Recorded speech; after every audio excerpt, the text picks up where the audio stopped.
English phrases for talking about plans and goals from espressoenglish.net. Do you make New Year's resolutions? Here are the top 5 goals people tend to have for the new year, along with some other ways to express related goals. The most common goal is to lose weight. Here are some other ways to express related plans. You could say, I want to lose 10 pounds. I'm trying to get back into shape. Or, I'm trying to get in better shape. Or, my goal is to work out more. Work out means exercise.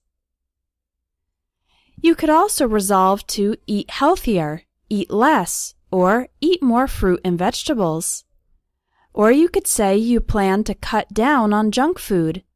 Cut down on means to reduce, and junk food refers to unhealthy food. The second most common New Year's resolution is to get organized. Here are some other ways to say it. I want to manage my time better. My goal is to stop procrastinating or stop putting things off.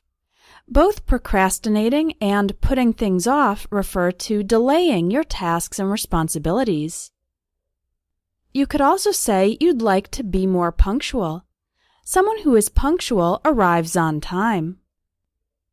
Another way to express this is to say you hope to stick to your schedule. To stick to something means to follow it or accompany it closely. Finally, you might have a goal of having a better work-life balance. This means you avoid working too much. Another common goal is to spend less money and save more money. You could say you want to save up for something like a new car, a house, or a trip. A related goal is to get out of debt or pay off debt. The word debt refers to money you owe and need to pay back. 2 common types of debts are student loans, which is money you borrow to pay for your education, and a mortgage, which is money you borrow to pay for your house. So one of your goals might be to pay off my student loans or pay off my mortgage. A great goal is to make a budget and stick to it. A budget is a specific plan for spending money in various areas. And again, sticking to something means to follow the plan, to accompany it. If you have some bad habits, one of your goals this year might be to quit smoking or quit drinking. Other ways to say this are kick the smoking habit. Kick, in this case, is an informal way to say stop or get rid of. You might resolve to drink in moderation. That means you drink a regular, normal amount, not too much. Or you might want to lay off the alcohol. To lay off something means to stop using or stop consuming so much of it. The 5th common New Year's resolution is to spend more time with family and friends. You might say, I'd like to improve my marriage this year, or I want to play with my kids more. Another goal could be to reconnect with old friends. Reconnect means to get in contact with someone after a long time of no contact. Some other ways to express this are, I'd like to show my family how much I love them.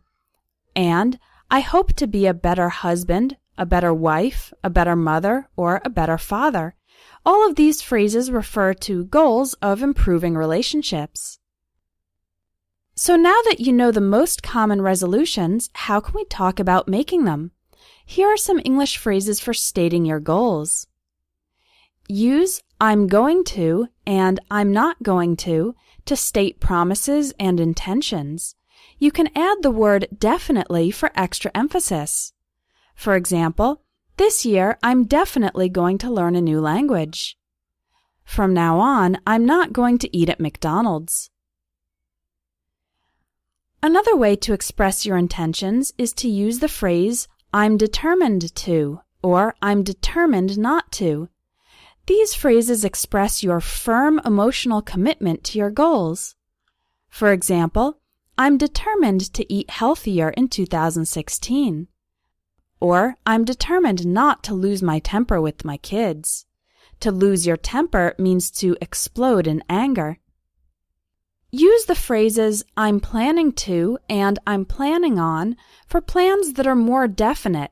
You've already taken some steps to make them happen.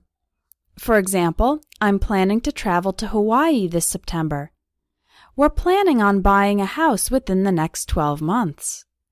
Note that after planning to, we use the base form, planning to travel. But after planning on, we use the ing form, planning on buying. Use the phrases I hope to and I'd like to for things you want, but there's a little less certainty that they will happen.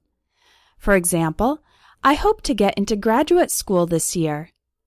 I'd like to find a better paying job as soon as possible. And finally, use I might and I'm thinking about when you're not completely certain, you are only considering the idea. For example, I might get a dog, although I'm not sure if my apartment's big enough for a pet. I'm thinking about having another child this year. Note that after might, we use the base form, get, I might get a dog. And after thinking about, we use the ing form, I'm thinking about having another child. Here are some phrases you can use to express excitement when something will definitely happen in the future and you are excited about. I'm looking forward to plus the ing form. For example, I'm looking forward to starting guitar lessons. I'm really looking forward to visiting my cousins in June. I haven't seen them in 5 years. You could also say, I can't wait to plus the base form of a verb. Or, I can't wait for plus a noun. For example, I can't wait to see the new Star Wars movie. I can't wait for summer vacation.